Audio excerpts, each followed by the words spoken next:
All right. So yeah, good morning everyone. Or good afternoon rather. No, so as I've mentioned last time no sa ating orientation, today we're going to officially start no our first formal discussion for the subject OFAD 103 or the administrative office procedures and records management, no? So for today, we're going to start with the discussion of our module 1, which is basically the introduction, no, to administrative office management, no? And before we proceed now with the details of our discussion for today, no, I want you to take a moment, no, to reflect on the word office. Okay? Kapag narinig nyo ba yung word na office, what comes to mind now when you hear the word office, no? So probably or perhaps no majority of you no kapag sinabi nating office, you imagine a room no with desk, no, isang space or isang room na may mga tables, no, may mga computers, may mga filing cabinets, or maybe you think of people working on documents or attending meetings or answering phones. Now, all of those images are correct in some way, no? But the concept of the office, and more specifically office management, is more deeper, no, and more significant than many people realize. Kasi that's our common conception, no, kapag sinabi nating office, yung mga situations that that I mentioned earlier, no? So for today's discussion, I want you to understand not only what an office is, but also why the management of an office is essential, no, for the success of any organization, no? Whether it's a private company or a government agency, no, a school, or even a small family business, no? And the reason why, you need to understand the real definition of office is because basically from your course no office management, your career path no after you graduate is directed no to managing an office, no. So by the end of our discussion for today, I want you to clearly see no the office as pwede nating isipin as the nerve center no of an organization, and matuturing din natin yung office management as the brain no that ensures that all functions are coordinated smoothly and efficiently, no. Kasi katulad ng sinabi ko kanina no kadalasan kapag sinabi nating office, yung common conception ng karamihan is office is just a place, no? Office is just a paperwork, no? But we have to think office as the lifeline of the organization, no? And when you step into a role, no, related to administrative office management, no, kasi in the future kapag nasa office environment na kayo, no, kumbaga parang don't think if na you are just pushing papers, no, that you are just writing documents and letters. Nasaan ka ano, Monica ngayon? Ba't nandiyan si Lawrence? Anyways, so yun. Kapag nasa office environment na kayo, no, you are not just pushing papers, no, you are not just writing documents and letters. You are not just printing and photocopying papers, but or you are not just executing office procedures, no, but you are helping the organization to think, no, you're helping the organization to act and to function as, of course, as an organization, no. So let's begin with or yeah, let's begin with the basic question. Now, what do we mean by administrative office procedures and management? Now, so let's break it down. Okay, kung napapansin niyo sa slide natin ngayon na medyo may different, nilagay ko na in different colors yung words na administrative, the office, procedures, and management, no?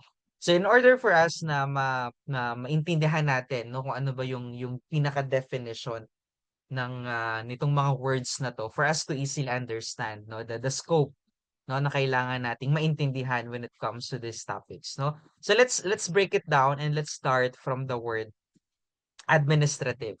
Okay? So the word administrative, pag sinabi nating administrative, no, it relates to activities of organizing, of, supervising and ensuring, no, that policies and procedures are followed, no, within an organization, no? So kapag sinabi nating administrative work, no, we are talking about the backbone or the backbone processes, no, that keep an office orderly and compliant. Making sure that the tasks, no, na ginagawa sa isang office are properly assigned and monitoring staff performance and ensuring rules are observed, no, and checking that all office systems are, functioning correctly, no. So that's what we mean, no, kapag sinabi nating administrative. Let's go with the word office. And as I mentioned earlier, the word office, pag sinabi nating office, usually it refers to place, but office also refers to people and processes na kung saan yung information is being received, being recorded, no, being processed and distributed, to facilitate decision making and operations, no? And kapag sinabi nating office, once again, no, the word office is more than just a physical space na yun yung kadalasang alam natin, no?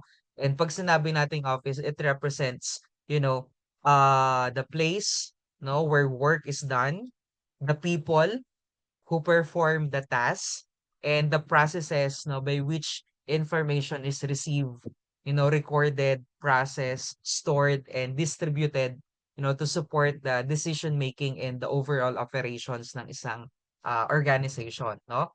And kung bibigyan ko kayo ng example, no, let's say for example, or kunwari whether it's a registrar's office in a university or even, a finance office in a company or a records office in government, no, the office is tinuturing natin siya na ano, no, tinuturing natin siya na information hub, no, that supports all other functions na ginagawa, no, sa isang office. And um kapag sinabi naman nating procedures, no, a procedure is a step-by-step method of performing a task.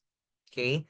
And in the office, no, itong procedures na to, no, procedures standardize how things are done. No, for example, kunwari nasa isang office ka, pag sinabi nating procedures, ito yung step-by-step method of how incoming mail is received, or how incoming mail is stamped, or how the mail are recorded and forwarded, no, which is all throughout your stay here in your course. Office management technology, isa yan sa mga subjects na meron kayo, no, document production, no. So kasi may procedure tayo na kailangan nating sundin, no. Another example, how documents are filed and retrieved, no, which is ito din yun sa mga next discussions natin, no. Tuturo ko sa inyo yung procedures na ginagawa ng mga office when it comes to filing and retrieving documents, no, kasi yun yung subject natin, records management. So when it comes to corporate meeting, no, there is also a procedure or a step-by-step method na ginagawa how meeting minutes are prepared and distributed. No, kasi sa course niyo yan, isa rin yan sa kailangan yung matutunan, no, how to prepare minutes of the meeting. Ayan, no? Alright. No, so, another example, for example, how employees, kapag nasa isang office ka, kung paano magpa-file ng leave or ng process of reimbursements, no, meron tayong process or step or method na sinusunod. And that's what we are calling the office procedures, no? So, in any of office organizations, no, itong procedures na ito, that the reason why or the reason uh why it is designed and created, because procedures, ensure consistency, no, ensures accuracy and ensures efficiency, no, kasi kapag wala itong clear procedures na ito, no, everyone might, do the same task differently. And kapag lahat ng tao, no, sa isang office organization, sabihin na natin they do the same task differently, no, what will happen? Of course, it will lead to confusion, no? It can result to wasted time and it can result to errors, no? And you can use the enrollment process ninyo sa PUP, no, as an example, no? Kasi 'di ba if kung for sure naalala niyo pa yung enrollment process niyo na 'di ba merong ano 'no, merong step 1, step 2, step 3, so on and so forth, no? Because it is a procedure, no, that needs to be followed para there's an organized matter, no? So that's the procedure. Let's go with the so when we say ano 'no, when we say administrative office procedures, na i-combine natin yung tatlong word muna. When we say administrative office procedures, no, we mean the set of systematic methods and steps that guide, no, how office are carried out, no, ensuring order and uniformity in all in daily operations, no? And kapag dinagdagan natin ng word na management, no, and for sure it is something that you already know, no, from your general management course or subjects from your senior high. Pag sinabi nating management, it is the process of planning, no, organizing, staffing, directing, controlling to achieve objectives efficiently and effectively. For sure, naalala niyo pa yung lessons niyo na yun sa ano, no? PMO. 'Di ba nung senior high kayo, meron kayong principles of management and organization, no? So, kaya hindi na natin masyadong elaborate tong management na to, no? But basically, dito sa word na management na ito, no, kapag sinabi nating management, management in the office context is about making sure, that the right tasks are done at the right time, no? By the right people using the right methods, no? So if we're going to put it all together, no, yung mga definitions natin ng administrative, ng office, ng procedures, ng management, if we put it all together or if we combine, no, these different words that are highlighted in this slide, no? We can arrive at its comprehensive definition, no, that administrative office procedures and management, aside from the description mentioned here in the slide, no, basahin nyo na lang, just going to elaborate it. Now, pag sinabi nating administrative office procedures and management, we can consider it as both an art and science of planning, of organizing, of supervising and controlling office activities and procedures, no, in order to support the broader goals, no, ng isang organization, no? So bakit naman natin nasabi na ang administrative office procedures and management is both an art and science, no? Tinuturing natin siyang art because in administrative office procedures and management, if you are the administrative professional, it requires judgment, it requires creativity. It requires your interpersonal skills and even your leadership, no? For example, if there are formal procedures in place, no? An office manager must sometimes use their discretion, in handling sensitive issues or motivating staff and resolving conflicts. No, so that's why tinuturing natin yung administrative office procedures and management as an art. No, kasi kapag ikaw yung administrative professional in an office environment, no, it will require you. It will require your judgment.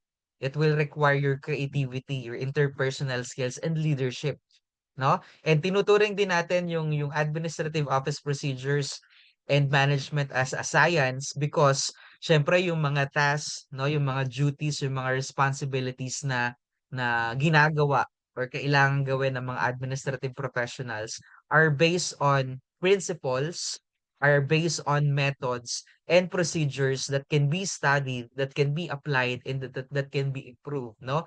So basically, itong dinidescribe natin na science nitong mga principles, itong mga methods na ito, itong mga procedures na ito yung i-discuss natin or ito yung pag-aaralan natin all throughout this semester, no? So ngayon medyo dahil nasa introduction pa lang tayo, ini-introduce ko pa lang, no?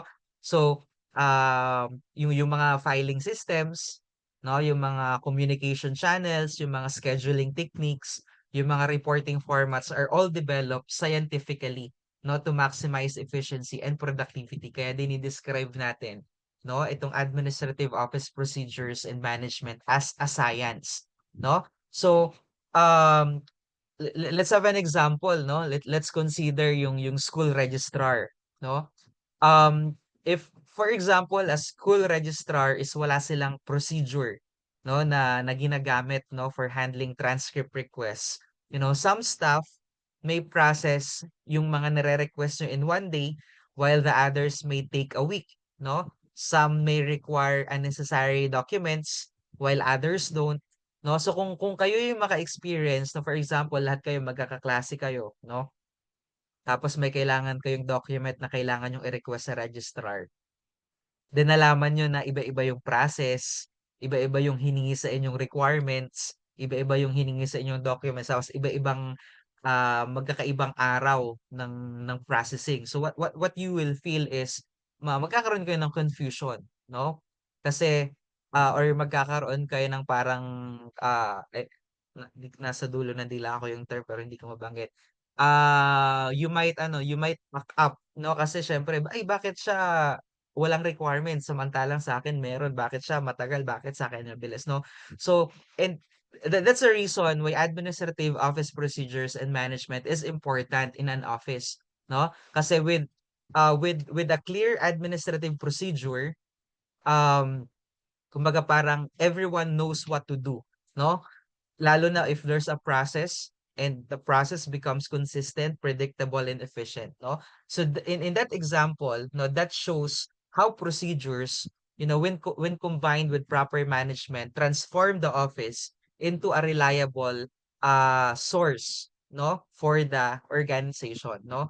So ganun ka-importante itong administrative office procedures and management, which is what would happen, no, to an organization if its office activities were not managed properly or if there's no office procedures. For sure magiging magulo, more sure there are a lot of confusions, no? Kasi for example, let's imagine a company where meetings are constantly delayed, no? Yung mga important documents are always misplaced or yung communication is always unclear and no one is quite sure what to prioritize. Now, so what do you think would happen to that organization or to that company? No, of course, syempre magiging chaotic, magiging magulo, magiging disorganized, no? So that's the reason why or if that happens, the organization would lose its efficiency, would lose their time, would lose their money, and even would lose their credibility, no? This is where the administrative office management comes in, no? Kaya yung mga organizations, no, yung mga offices, they are required or it's part of the requirement, no, na dapat meron silang mga administrative professionals. No, they're doing this administrative office procedures and management, no? Kasi with this, as I've mentioned earlier, it is the practice of ensuring that the office, no, can or an organization functions smoothly, no, functions efficiently and effectively, no? So the administrative office is hindi lang siya or it's not just about desks, it's not just about chairs, it's not about filing cabinets, no. Yung term na office is the hub, no, where information flows, where communication happens, where schedules are maintained, and where records are being secured, no?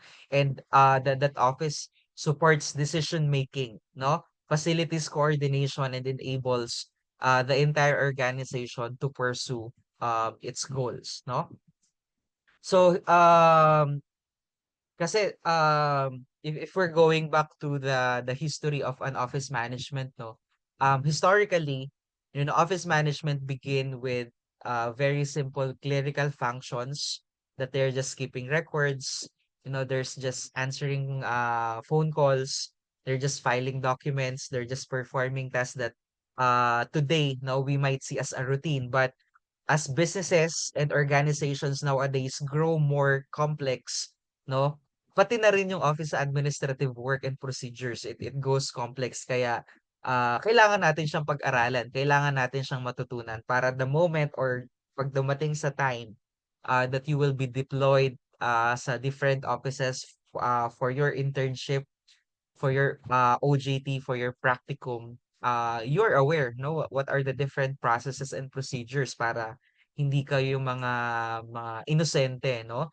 So, no, that's why today administrative office management, no, is no longer confined to those traditional na mga clerical tasks, no? Because today, yung mga administrative professionals, or administrative office procedures and management, it involves planning. It involves organizing, supervising, coordinating, and even leading, no? So that is the admin procedures, office procedures, and management. Questions? Everything's clear? Can you see thumbs up if everything's clear?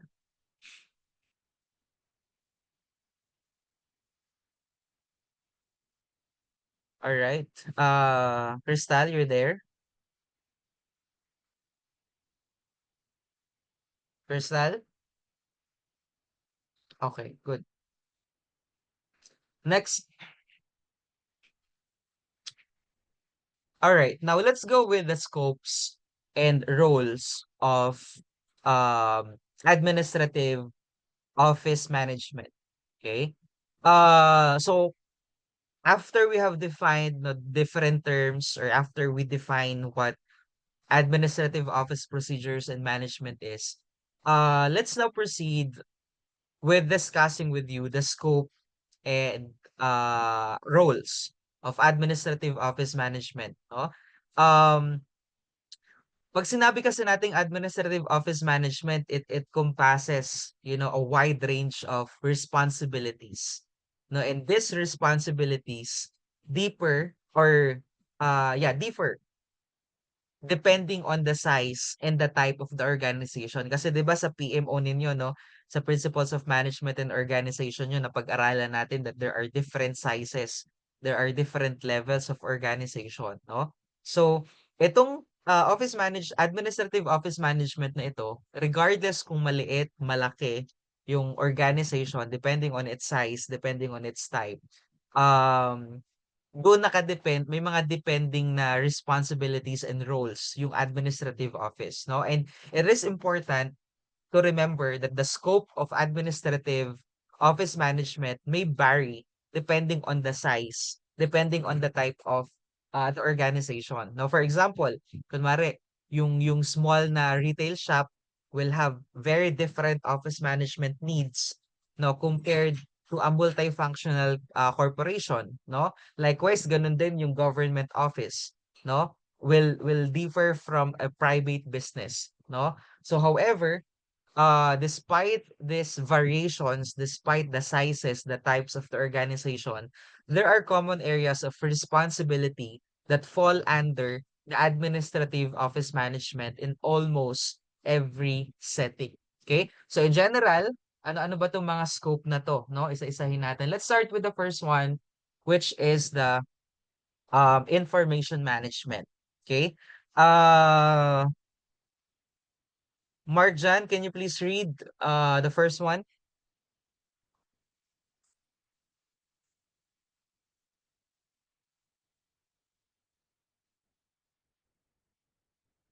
Marjan, open your mic, please. Sir, ano po yun sir, kakaano ko lang po yun, nag-disconnect po ako. Yeah, can you please read the number one? Number 1, information management. Collecting, storing, processing, and distributing informations. Offices are essentially information centers, and without proper systems, organizations cannot function effectively. All right, no? So speaking of the scopes, pinag-isa ko na lang siya, no? Yung scope and role. Actually, pag sinabi nating scope, dapat ano yung mga sakop ng office administrative. Then roles, ano yung roles ng admin professional. Pero dahil isa lang siya, pinagsama na natin, no? The first one is information management. This is the first scope, no? This is the first and foremost scope of administrative office management, about managing information or information management, no? Which is offices are essentially, as I've mentioned earlier, yung mga offices are essentially information centers, no? They are the place where information is received, the place where information are recorded, are processed, stored, and distributed, no? So without proper systems to handle those information, organizations cannot make effective decisions. no? And pag sinabi nating information management, it involves several tasks. Okay? Una-una dyan, sabi dyan, collecting. Okay? Collecting information. Pag sinabi natin collecting information, this is basically gathering data from clients, gathering data from your employees, no, from suppliers and government agencies, no? So that's collecting. Next is processing information. No, pag sinabi nating processing information, this is all about summarizing and analyzing and presenting the collected information or the collected data in a usable form. Okay?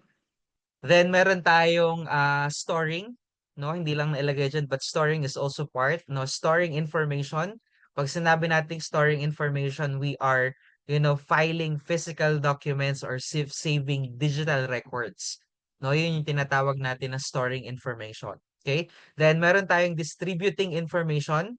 Pag sinabi nating distributing information, it is delivering reports, memos, and updates to the right people at the right time, no? So, yun yung pinakaunang scope.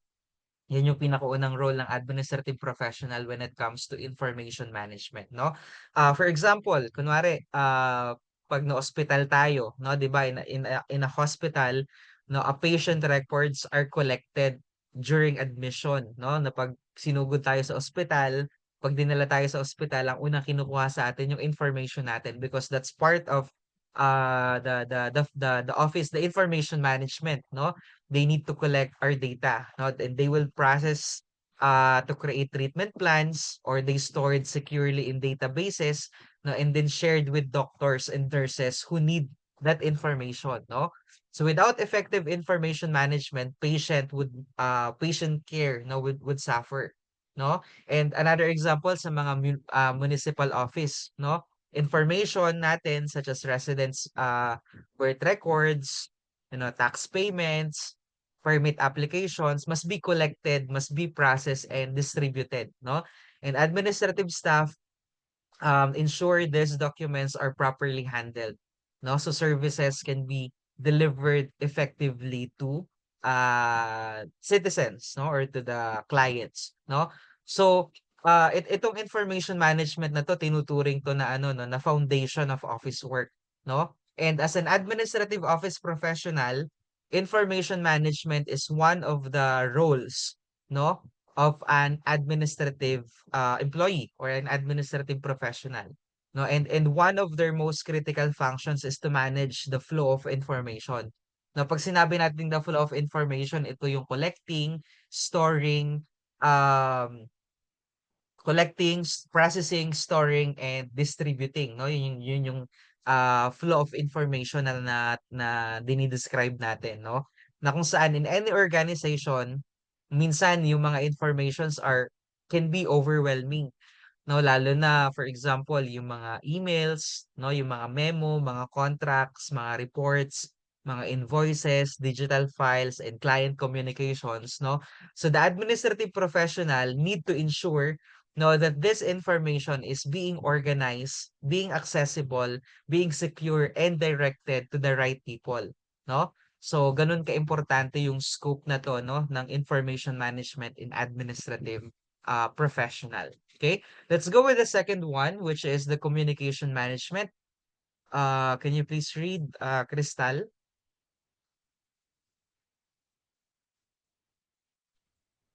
Communication management, ensuring smooth flow of communication internally and externally. This includes preparing reports, writing correspondence, handling emails, and maintaining official records.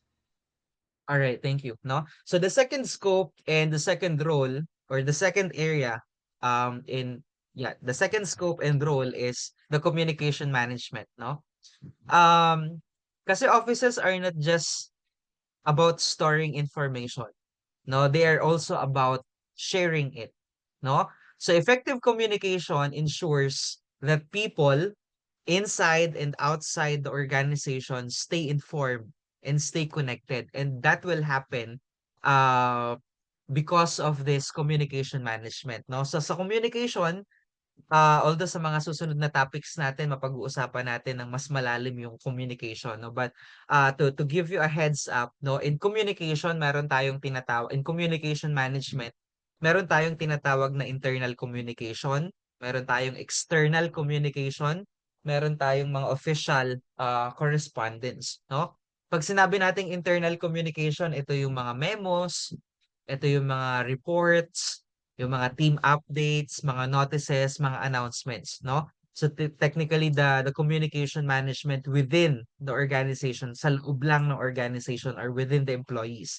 Pag sinabi naman nating external communication, no, from the word itself, these are the letters, the emails, the press releases, the client updates, or the communication involved yung mga external people, external individuals that are not employees or not within the organization. So yun po yung tinatawag natin ng mga external communication, no? Then meron din tayong official correspondence.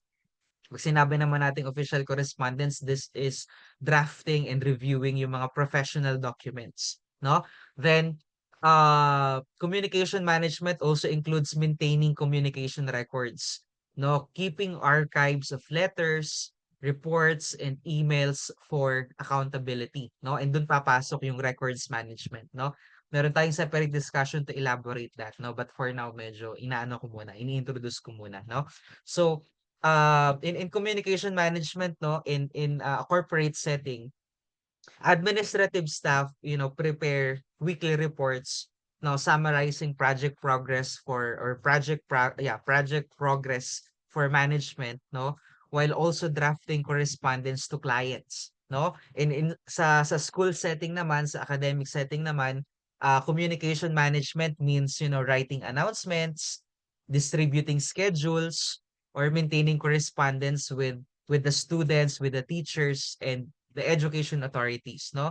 Which is, kapag yung isang organization, meron silang poor communication, it leads to misunderstanding. It leads to delay and it leads to even conflicts. No, that's why, no, managing communication effectively is one of the central responsibilities of administrative office management. Okay? Clear po ba tayo? Questions? No questions? All right. Sige, let's proceed with the third one. Can you please read, sige, Monica, mag-recitation ka dyan sa ABR. Number 3, record management.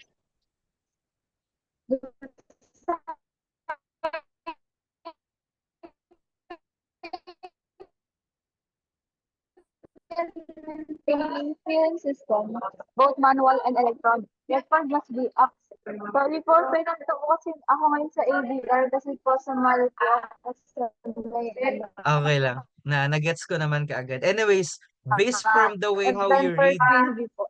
nagpuputol-putol ka. So, nagpuputol-putol din ba ako on your end? Hindi naman. No po. Hindi. Okay, sige. Alright, sige. Yeah, records management. So, closely related. Sige, okay lang na mag-off cam ka lang kasi I know na nandiyan ka nga. Yeah, closely related to information and communication is itong pangatlo, no? Yung pangatlong scope and pangatlong role, which is the records management. Okay? Pag sinabi natin records management, this involves designing, maintaining, or safeguarding, filing systems. Okay? Whether manual, kasi ngayon meron na tayo mga tinatawag na electronic, no? May mga digital na tayo, no? So records must be accurate, must be secure, and must easily retrievable, no? So why is this important? Bakit importante yung records management, no? Because records, sabi natin or tinuturing natin or tinuturing, no, ng mga office environment or office organizations yung records as the memory of the organization, no? So this records provide evidence of past decisions, of past transactions and activities. No, that's why importante itong records management, kaya nga subject natin siya ngayon, no, na kailangan nating pag-aralan. So ganun siya kaimportante, no? So kasi without proper records, without proper record management, an organization cannot prove compliance. cannot track its history and cannot learn from experience, no? Which is kaya 'di ba sa Senate may mga hearing ngayon about sa mga ghost projects, about sa mga flood control projects, and the reason why they can say that there are anomalies, there are corruption is because based from the records, ito yung mga history, ito yung mga activities, ito yung mga transactions, no? So ganun siya kaimportante, and without records, no, we cannot kung kailangan nating mag-prove ng compliance, wala tayong check, wala tayong mababalikan, no? So lahat ng organization, importante itong records management. Even sa inyo, no, sa academic academic progress ninyo, no? Kailangan, 'di ba, pagka-graduate niyo ng elementary, pagka-graduate niyo ng high school, kailangan itatabi niyo yung mga ano niyo, no, mga report cards. Kung hindi man, kailangan may record kayo. Kung hindi man sa inyo, but yung record sa mga previous institutions ninyo ng inyong mga Form 137, Form 138, no? So ganun kaimportante yung records management sa lahat sa lahat ng organizations. Kasi without records, technically, no, parang walang memory yung isang organization. Para kang may gamit na camera, na picture ka ng picture, pero dahil wala kang memory, wala siya. No? So, ganun ka-importante yung records management.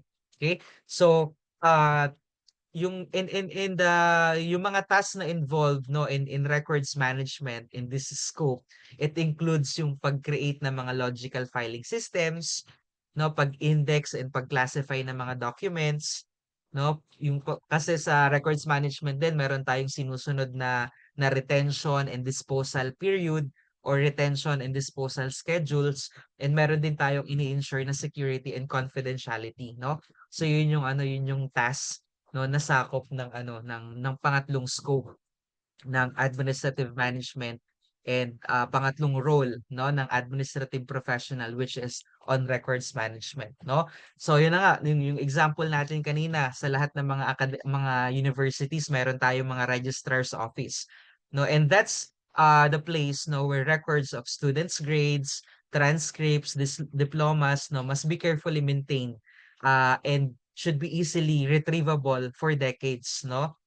Even sa mga bangko, no, yung mga loan agreements, yung mga financial records must be securely filed, no, to comply with the regulations and audits, no? So ganun kaimportante itong pangatlo na to, no, na scope or role sa administrative office. Okay, let's go with the next one, the number 4.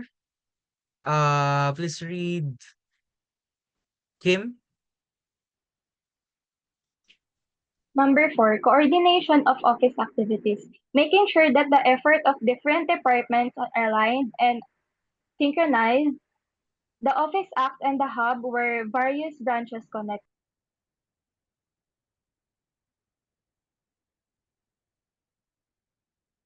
All right, thank you so much.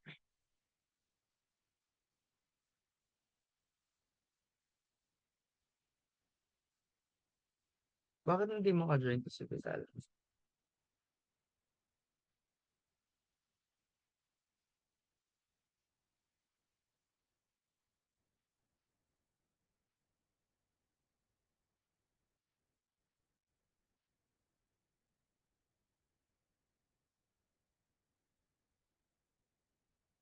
Alright, sige. Coordination of office activities. Di pala makapasok si Vital.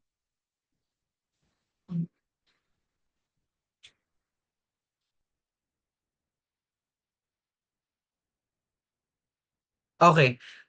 Administrative office management, no, also involves coordination of office activities, no? This means ensuring that different departments, different units, and different people, are aligned in their efforts. Okay? Kasi 'di ba sabi ko kanina, no, if you remember, sabi ko the office act as the hub of information of the organization, no? So therefore, it should be connected, or it should connect different branches to ensure that they are synchronized, no? And coordination in office activities includes coordinating schedules among different departments, no, sharing resources, for example, yung mga meeting rooms, yun ang mga office supplies, mga office equipment, no? Even facilitating interdepartmental communication or ensuring that projects and activities support the organization's overall goals, no? So, let's say have an example. For example, in a manufacturing company, no, yung mga administrative office or the administrative office coordinates between different departments. For example, sa production, kung anong materials yung kailangan, no, sa finance department about releasing the funds, and for example, sa procurement department about ordering supplies, no. So without coordination in the different units or in the different department, no, ng isang office, um parang it would lead to delayed of projects, it would lead to miscommunication, no? Kaya importante na scope, no, na importante na role itong coordination of office activities, no? And coordination is what turns different departments into one unified organization, no? Na hindi yung parang kunwari may activity ang isang department hindi alam ng iba, no? So parang there's no proper coordination, no? And kapag nangyari yan sa isang office environment, so it will be chaotic, no? It will be, yun nga, medyo may mga confusion. Okay? So let's go with the next one, which is the um number 5. Please read, Robert. Supervision of office staff. It's about recruiting, training, motivating, and evaluating employees. Office management is as much about people as it about paperwork.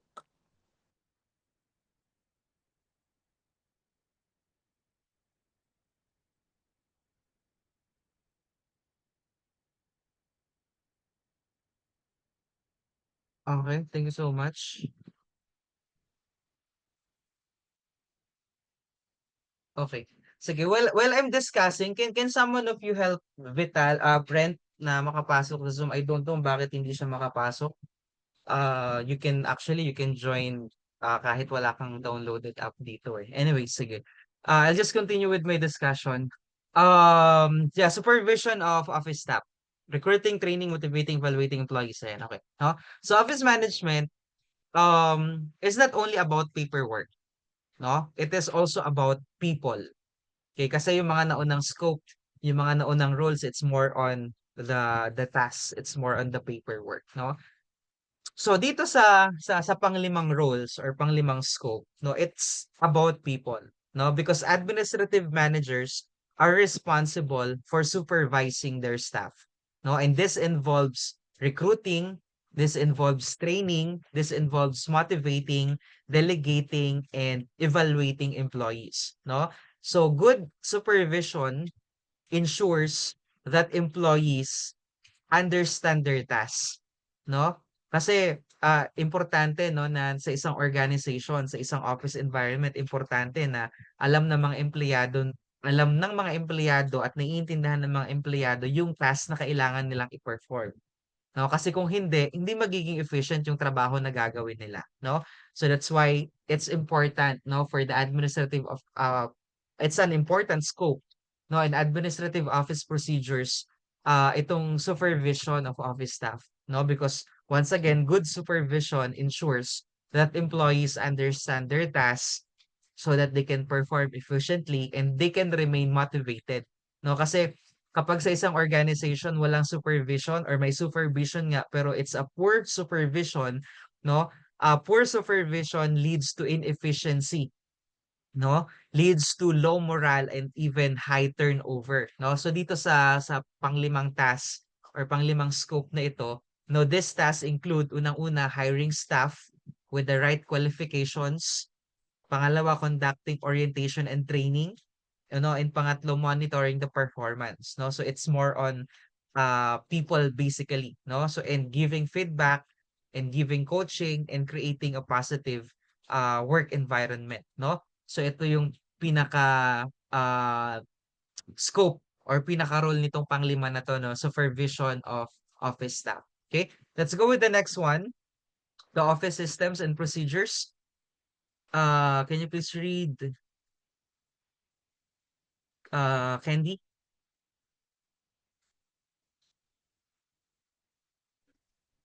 Office system and procedures. Developing and standardizing methods for routine activities such as filing, reporting, scheduling, and controlling supplies. All right. Thank you so much. Okay. Um, Another major part of the scope, no, is this developing and standardizing office systems and procedures, no?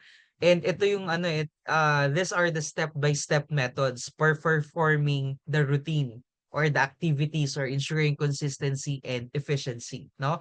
And some examples of procedures include, no, in the office system is unang-una yung filing documents, no? Yung filing documents kung parang sa unang tingin or yung unang conception ng karamihan is 'pag filing documents magfa-file ka lang naman ng documents, 'no? Pero basically filing documents pinag-aaralan natin siya, no? Dito sa subject natin na 'to kasi kaya nga natin 'to tini-take para malaman niyo kung ano yung mga different filing documents. Sa ibang tao mukhang simple lang na, "Ay kailangan mo lang naman mag-file ng documents." Pero it's actually ano, 'no? There are different procedures, there are different methods or step by step na kailangan gawin in filing documents. Kasi unang-una, kapag nasa malaking organization ka, malaking company ka, dahil madaming documents, so mahihirapan kang ano, kung for example, pagsasama-samahin mo lahat or wala kang susundin na procedure for filing documents, tapos may bigla kang kailangan, mahihirapan kang hanapin, no? So, um, dito sa Office Systems and Procedures, yun yung pinakauna, no? Yung filing documents.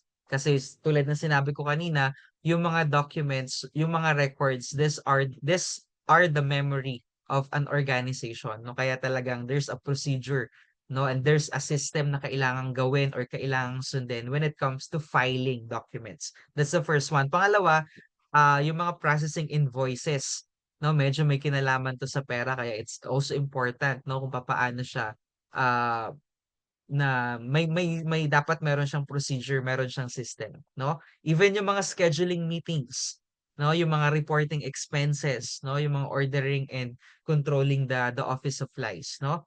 So yun yung ilan sa mga methods, 'no, ng mga activities na ginagawa sa isang organization, sa isang office that there's a procedure, 'no, na kailangang sundin, 'no? And when procedures are well designed, no, we can expect that work flows smoothly. No, when procedures are absent or unclear, no, so medyo ang resulta nun medyo magkakagulo, no? And a good example of that is yung for example na lang yung ano, no, sa schedules natin, sa schedules ng students or sa schedule ng blocks ninyo, no?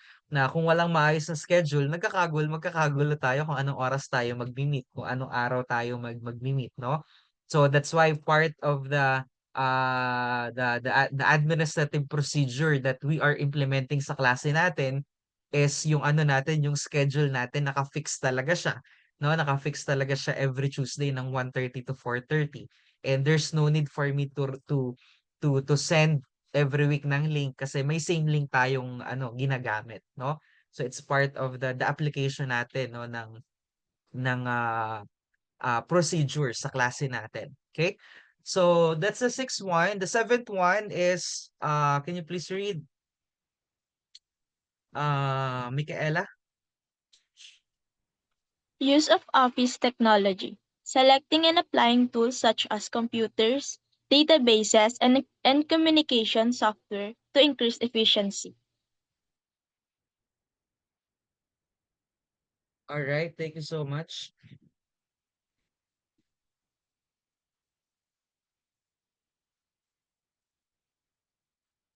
Uh, may nag-a-assist na ba kay ano kay Brent?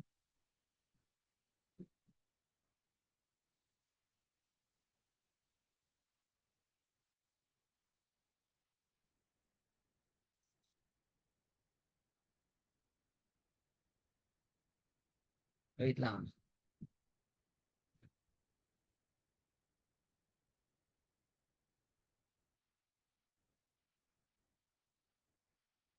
Okay, anyways. Okay, sige. Use of office technology, no? So finally, the administrative office management covers now ngayon, no? Covers the use of office technology, which is maswerte tayo sa generation natin ngayon. Kayo, sa generation nyo, kasi pag nasa office environment na kayo, there are a lot of technologies that we can maximize. No, na unfortunately sa mga nauna sa atin, medyo naging struggle sa kanila kasi they are more on manual. No? So offices today cannot function without computers, without databases, without internet connections, no? Without communication platforms and even digital tools. No, kaya dapat ngayon pa lang even sa pagpasok sa Zoom, alam nyo kung paano pumasok, no? Hindi naman sa pinapatamaan natin yung hindi makapasok sa Zoom, pero because of the technology, dapat ngayon, no?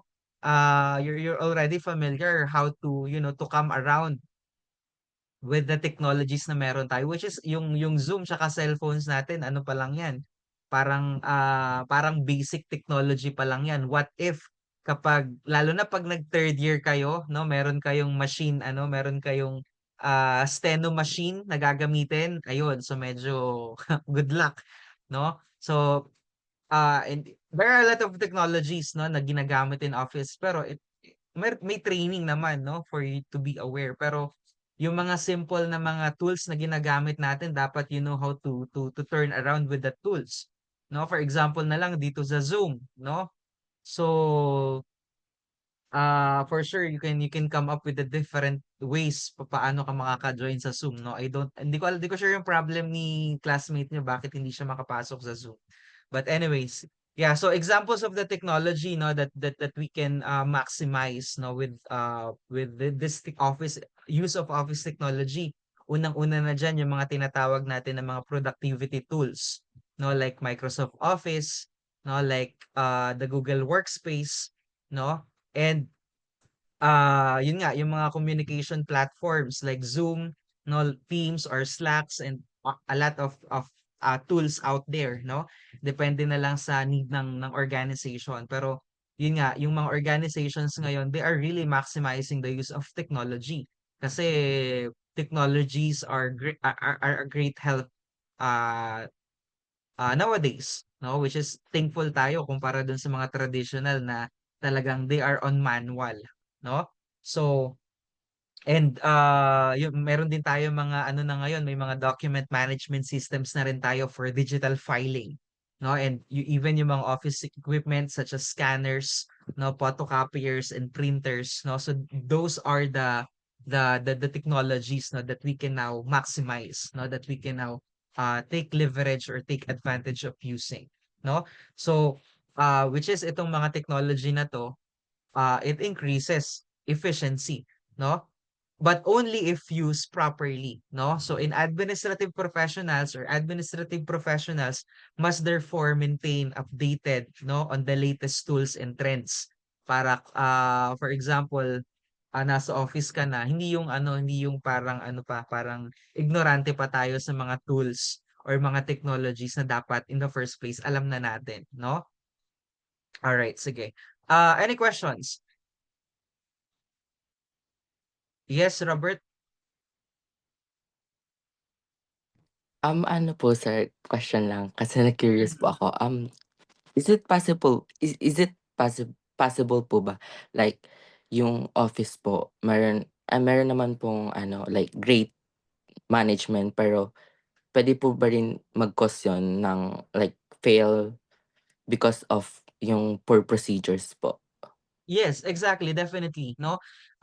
Kasi sabihin na natin na yung isang organization, meron siyang sobrang galing na manager, sobrang ganda ng management. Pero if there is no comprehensive procedure, that management will also fail. Kaya sabi ko kanina, the management and the procedure works hand in hand. Kasi kahit kahit sabihin na natin hindi ganun kalaking company, tapos meron kang sobrang galing na manager, magaling siyang mag-manage, pero dun sa procedures, may mga procedures na hindi pala nagfa-function ng tama, no, the management of the office will also fail, no, kaya it should work hand in hand, no, the management and the the procedures. Excuse me. No, so yun. So, kaya hindi lang dapat tayo nagre-rely na, okay, maayos na yung pagma-manage ko. Maayos, magaling yung manager ko, no? Pero kung hindi natin na-identify kung effective ba or comprehensive ba yung procedures na ginagawa natin. So, definitely, parang it would also affect with the management. And if ever man na yung procedures, yung processes, yung step-by-step methods is merong parang there's something wrong with it, then it's the job or it's the duty or it's the responsibility of the management or the managers to fix that problem dun sa procedures na yun. No, so technically, kung for example yung karamihan ng procedures na sinusunod sa isang office ay hindi siya effective, hindi siya efficient, magre-reflect siya dun sa management. So, magiging questionable yung management ngayon o bakit hindi kayo nakapag-come up ng process or procedures na effective, no? So, yung maki-question dun is yung management, no? So, ganun siya ganun nagwo-work side by side yung management at yung procedures. Okay? Clear po tayo?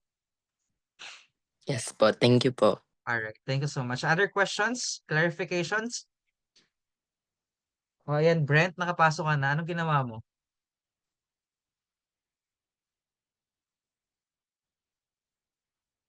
And anyways, Brent and John, if you can open your cam, please. Alright. John? Okay, good. Sige. Medyo almost an hour kayong late, no? So marami na kayong na-miss na discussion.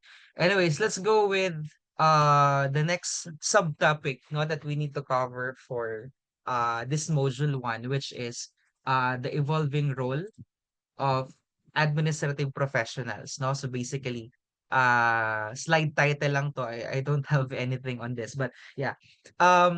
Pag sinabi nating evolving role of administrative professionals, you know, when we think of administrative professionals, many people still imagine someone answering phone calls, typing documents, or filing papers, no? And yes, those tasks are part of the job ng mga administrative professionals, no? But today, their role is hindi lang nakablanko, hindi lang nakakahon dun sa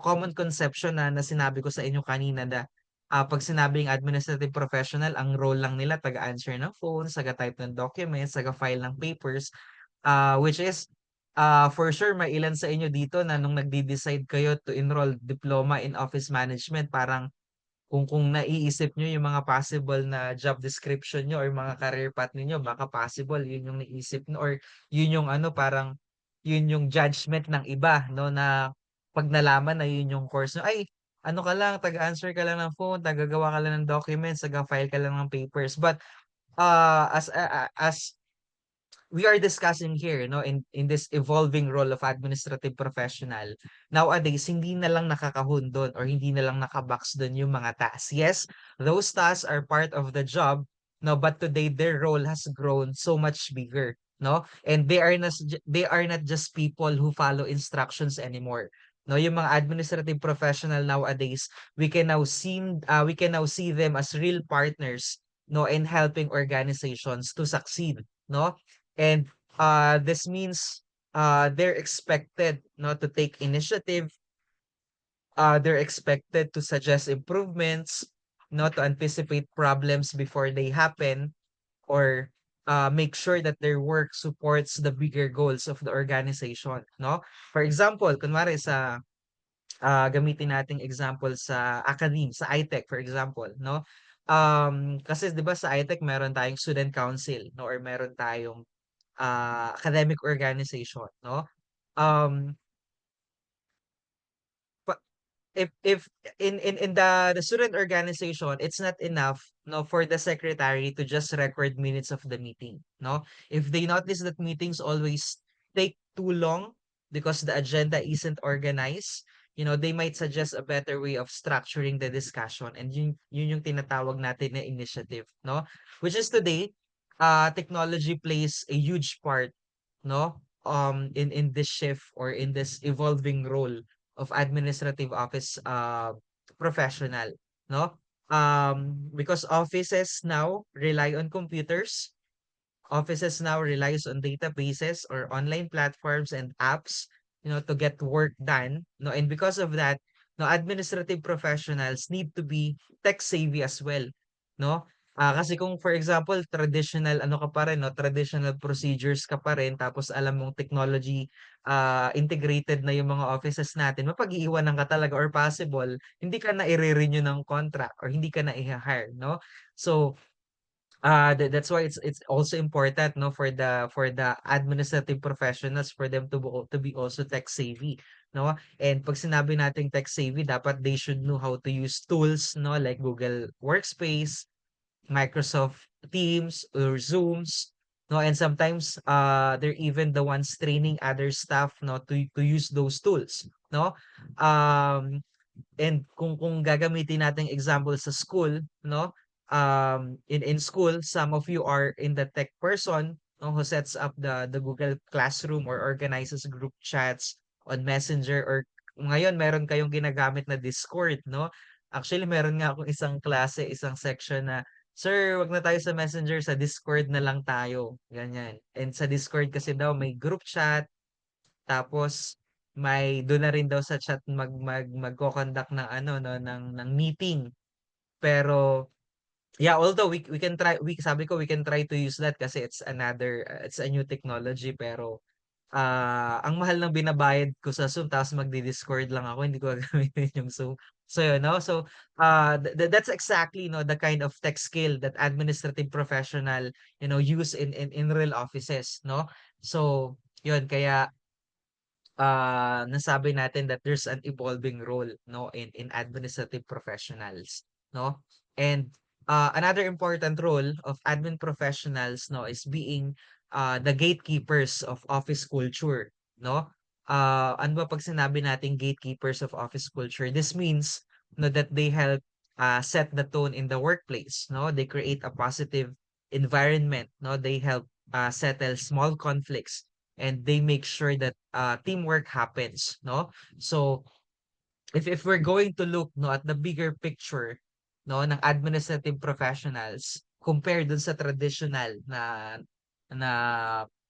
administrative industry, no, na wala pang masyadong technology. Administrative professionals are not just, background workers anymore. Kasi before, ganun yung ano eh, ganun yung parang nangyayaring discrimination, no? Na pag administrative professional, hindi ka papansinin kasi hindi ka naman manager, hindi ka naman boss, hindi ka naman supervisors, no? Parang you're just working behind the background, no? But for today, no, um administrative professionals are not just background workers anymore, no? They're actually at the core of organizational success, no? Because they combine technical skills, no, like handling technology and records, no, with soft skills, no, like communication and teamwork, and of course with strategic thinking, no, like planning ahead and supporting the organizational goals, no? So kaya ngayon, no, kasi baka possible medyo ngayon na first year kayo, first sem, baka medyo kinakahiya niyo pa ng konti yung course ninyo. Ay, ano lang ako, diploma lang ako in office management kasi no choice, wala na akong ma-enrollan, wala nang slots. Ito na lang yung school na available for me. But it should not be you should not be thinking of that, no, na hindi nyo dapat minamaliit yung course ninyo kasi yung course ninyo, it's also an important course because your career path, your career goals after you graduate from this diploma, it's also an important also an important profession, no? Lalo na yung sa steno nyo kasi for sure medyo ngayon kinakabahan kayo or baka natatakot kayo sa steno nyo ngayon kasi ano ba yan, puro bula-bula. Nakapag-lesson na ba kayo sa steno nyo? Steno subject nyo? Yan, no? So baka possible, hala, ano yung mga bula-bulate na yan, parang ang hirap aralin, parang ang hirap pag-aralan. Sa simula lang yan, ngayon pa lang kayo possible mukhang nahihirapan. Pero as you proceed with the discussions, as you move forward with the discussions, naku, sinasabi ko sa inyo, may enjoy nyo yung steno. Kasi steno is a skill na magagamit nyo. It will be your advantage. It will be your leverage. And take note guys, hindi lahat ng schools, hindi lahat ng business schools, hindi lahat ng office administration courses ay nagtuturo ng steno, no? So fortunately for you, meron kayong steno and it will be your advantage kasi malaki ang bayad sa mga stenographers. And kung di ako nagkakamali, so far ang nagtuturo lang ng steno is UP and PUP. No, I don't know if the other schools are adapting pero nasa PUP and nasa UP yung talagang mga hasa talaga sa steno, no? Na talagang sila yung mga mga hinubog ng panahon ko. Yan, no? So, yun nga, the reason why this topic is included, no, because I want you to take a bigger picture, no, in administrative professionals na ngayon hindi siya yung something lang na ay ano ka lang, admin ka lang, no, walang ganun, no, because admin professionals are also part of or also core of the organization, no, kaya wag niyo ikahiya yung course ninyo na diploma na office management, no, because it's also an important, you know, role, no, in the corporate industry, no.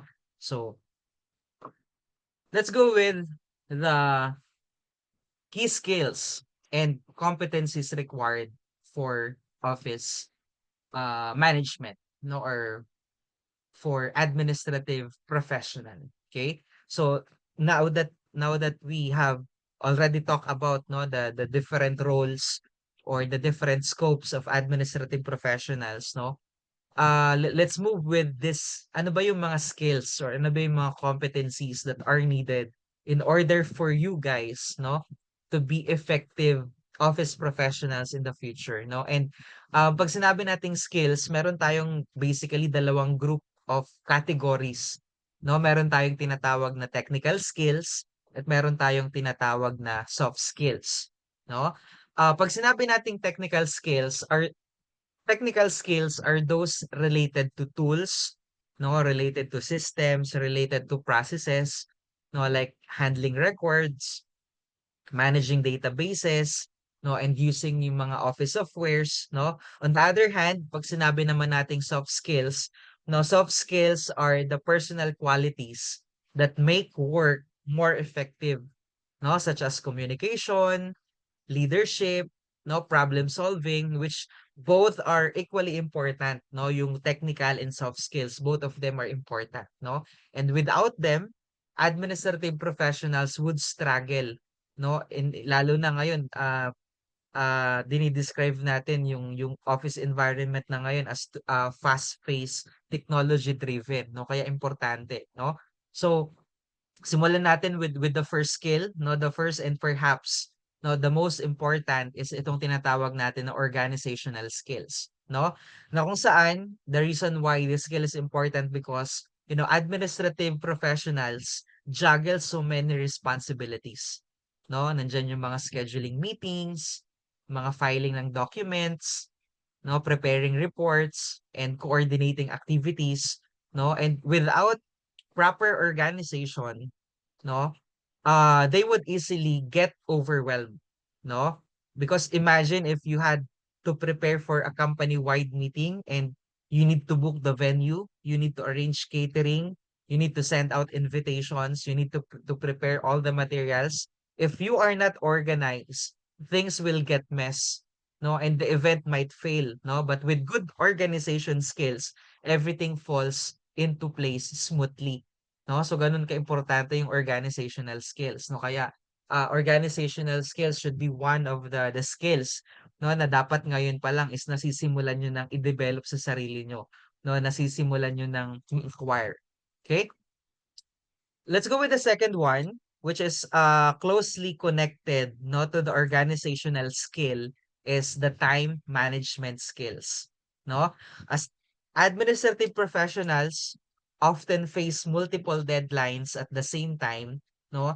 And they have to know which tasks to prioritize, no? And think about it, for example, what if you have to finish a report, no, or set up a conference call and reply to a client's email, no, in for example in one morning or sa isa morning shift, no, If you don't manage your time properly, no, something will surely be delayed, no? So that's why time management allows you, no, to meet deadlines, to stay efficient, and to keep things running on schedule, no? So aside from the organizational skills, dapat ngayon pa lang you are also starting, no?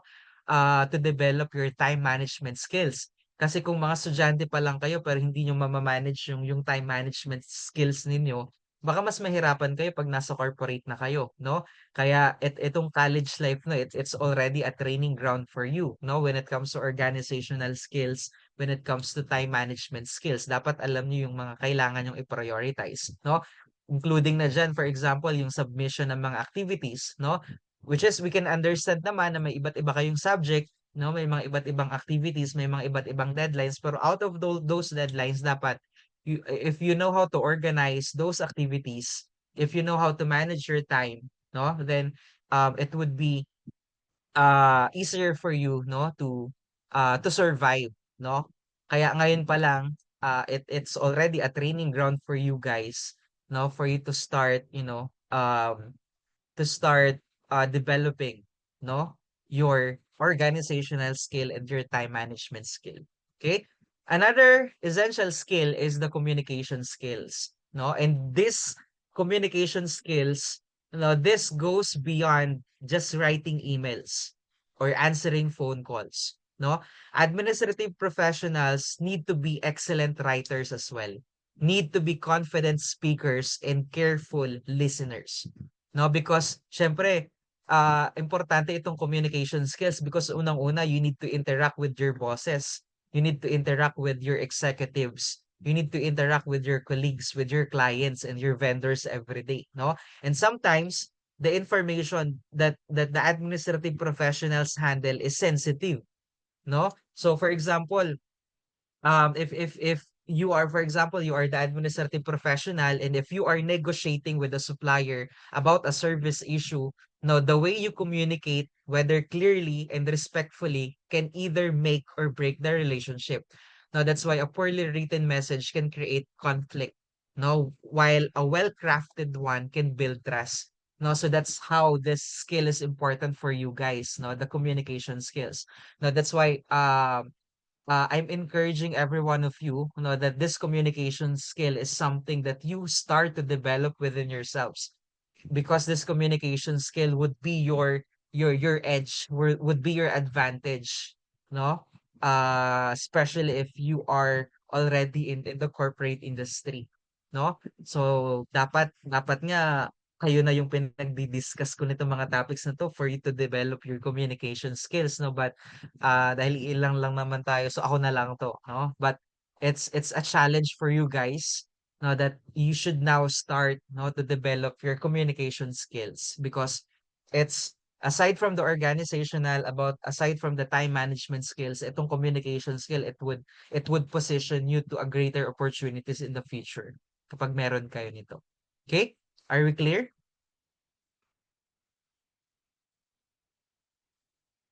O, katulad niyan, mga nonchalant kayo ngayon. Are we clear? Questions? Yes po. Yes po.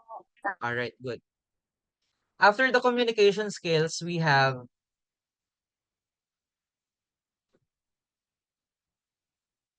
the fourth one is the problem solving and decision making, no? The reason why this is included in the key skills and competencies required, no, for administrative professional is because offices sometimes or madalas they face unexpected challenges or offices face unexpected challenges all the time no equipments may break down, schedules may conflict, or documents might go missing no and when this happens no the administrative professional cannot just wait for instructions. They need to think critically and they need to act quickly no for instance, imagine the office printer breaking down during an important project. For example, may deadline ng nakaset sa'yo tapos piniprint mo na lang pero malapit ka na sa deadline then the printer breakdown, no? A good administrative professional won't panic. Instead, they'll troubleshoot, They'll call the repair service or even find a backup solution like outsourcing the printing. No, and their ability to solve problems keep the workflow moving.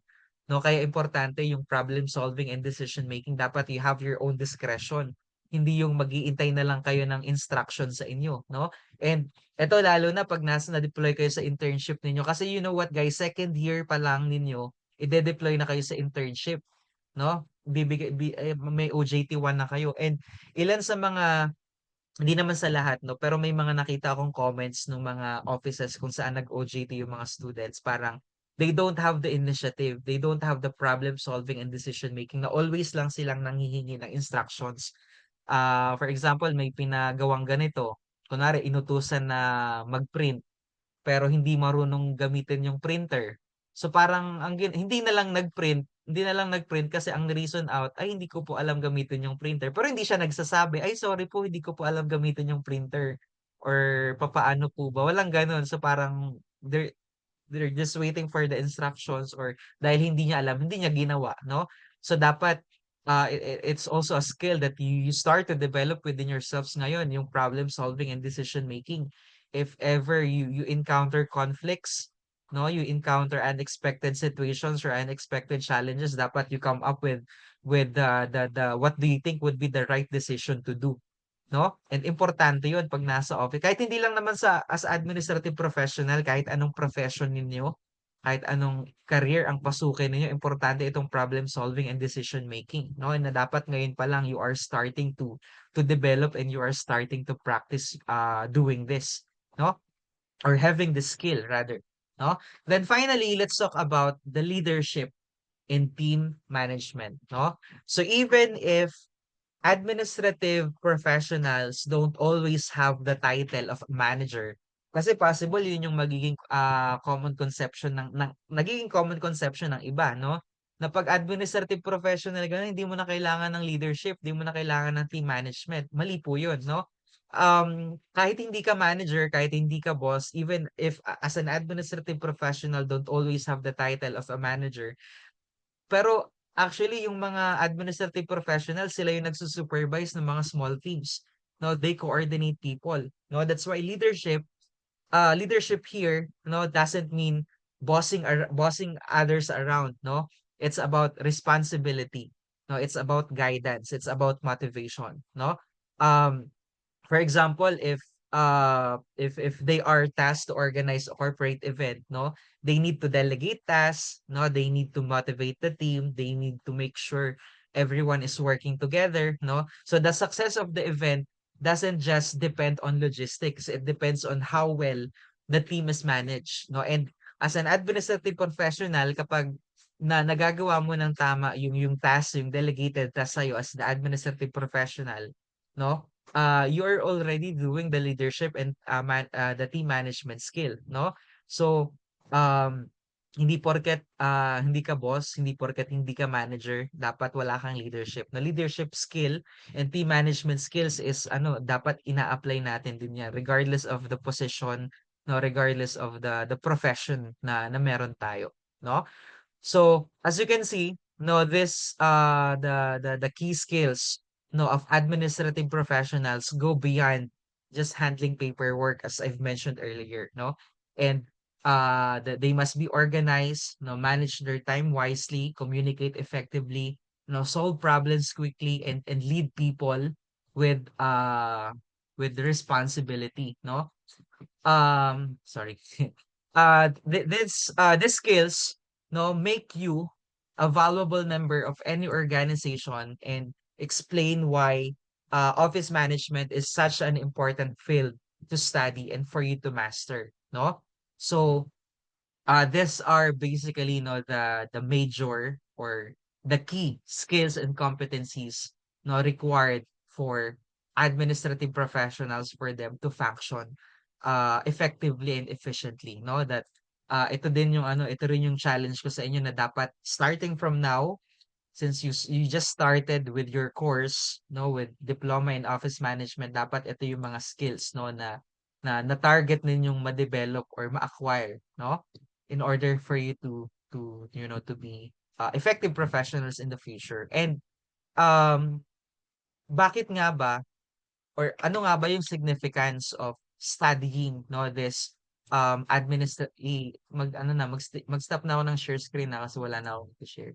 Yan, kanina ka lang kasi ginawa yung aking presentation before I start. Anyways, no? So let's go with ano, no? After we discuss, after giving you the overview, after giving you the introduction to administrative office procedures and management, after giving you the skills, the scope and the roles, no?